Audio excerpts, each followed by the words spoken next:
우리 인생에 형통한 날이 있는가 하면 공고한 날도 있다고 말씀하십니다. 하나님이 이 두 가지를 병행하게 하셨고 사람으로 그 장래일을 능히 알지 못하게 하셨다고 말씀하십니다. 그러므로 우리들은 현재 형통하다고 교만해서는 안 되며 현재 공고하다고 실망해서도 안 됩니다. 오늘 본문 23절 말씀을 중심으로 우리는 어떻게 해야지만 하나님께 불의를 멀리하고 우리가 기뻐하며 살 수 있는지를 말씀을 전하려고 합니다. 어느 사람이 한 달 동안 직장을 구하였으나 직장을 구하지 못하였습니다. 좌절한 나머지 그는 스스로 자기 목숨을 끊었습니다. 너무나 불쌍한 사람이고 너무나 어리석은 사람입니다. 사람이 살다 보면 좋은 날도 있고 어려운 날도 있고 사업이 안 될 때가 있고 또한 직장에서 쫓겨날 때도 있습니다. 우리는 어렵다고 실망해서는 안 되며 좌절해서도 안 됩니다. 좌절하면 영원히 망해버리기 때문입니다. 그렇기 때문에 우리는 하나님의 말씀으로는 소망을 가져야 합니다.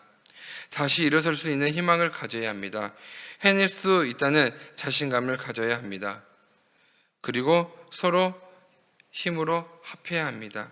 오늘 본문 23절의 말씀 보시면 네가 만일 전능자에게로 돌아가면 내 지으심을 받을 것이며 또 내 장막에서 불의를 멀리하라고 말씀하십니다. 또한 빌립보서 11장 4장 11절부터 13절 말씀 보시면 내가 궁핍함으로 말하는 것이 아니라 어떠한 형편이든지 내가 자족하기를 배웠노니 내가 비천에 처할 줄도 알고 풍부에 처할 줄도 알아 모든 일에 배부르며 배고픔과 풍부함 궁핍함에도 일체의 비결을 배웠노라. 내게 능력 주신 자 안에서 내가 모든 것을 할 수 있느니라 라고 말씀하십니다. 그런데 문제는 소망만 가지고는 안 된다는 것에 있다는 것입니다. 자신감만 가지고 되는 것이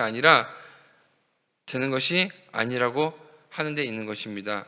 그러면 우리는 어떻게 해야 하나님 말씀을 우리가 기뻐하며 살 수가 있겠습니까? 첫 번째, 우리는 하나님과 먼저 화목해야 합니다. 본문 21절 말씀해 보시면 너는 하나님과 화목하고 평안하라 그리하며 복이 내게 임하리라 라고 말씀하고 있습니다.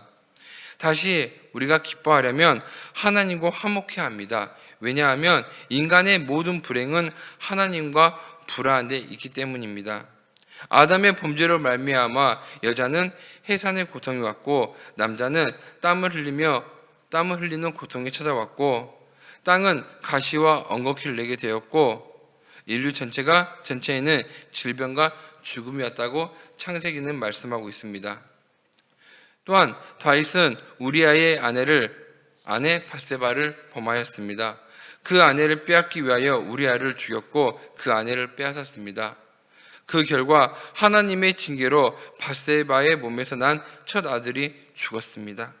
그리고 아들 암놈이 딸 다말을 강간하는 남매 간의 강간이 일어나는 슬픈 사건이 생겼고 아들 압살롬이 아들 암논을 죽이는 그러한 형제 간의 칼부림이 일어났던 것입니다.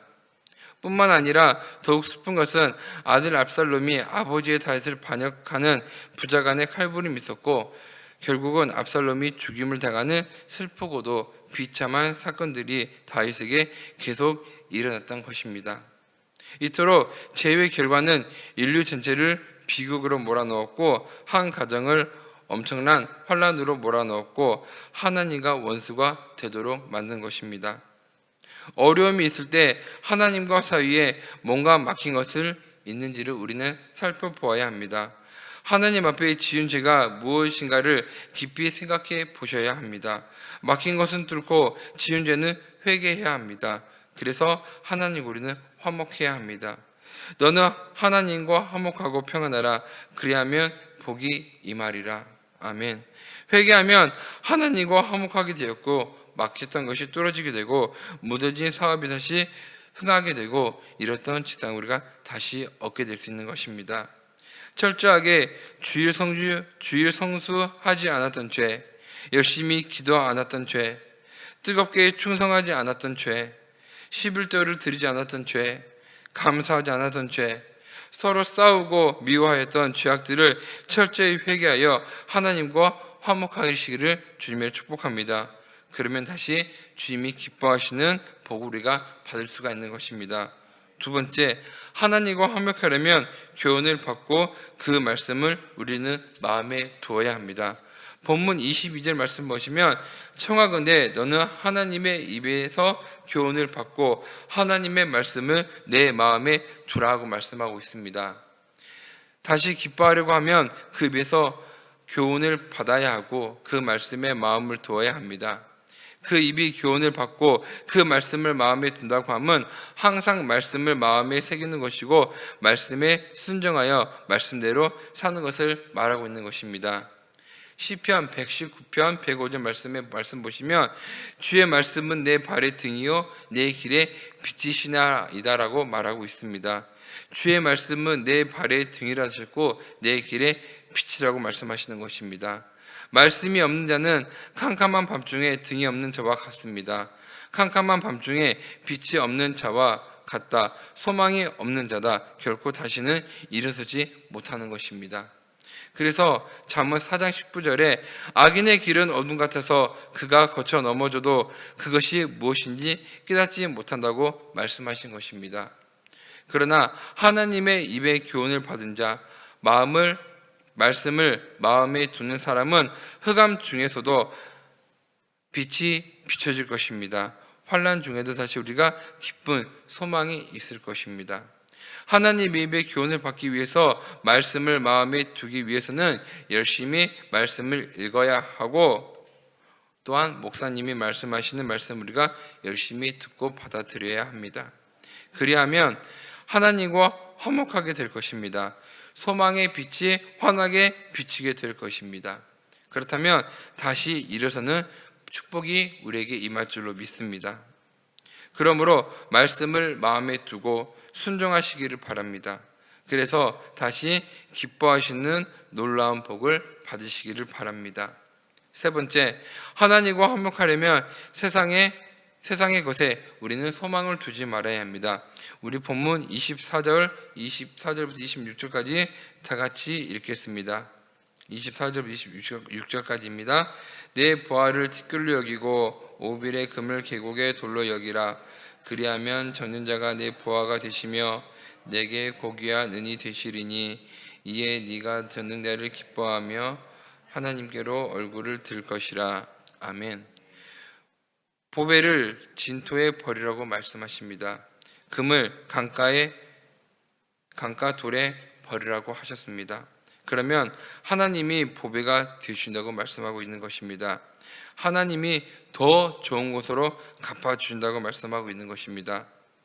보배를 진토에 버리고 금을 강가의 돌에 버리라고 하심은 세상의 것에 소망을 두지 말라고 하심은 오직 하나님으로 소망을 삼으라고 말씀하시고 있는 것입니다.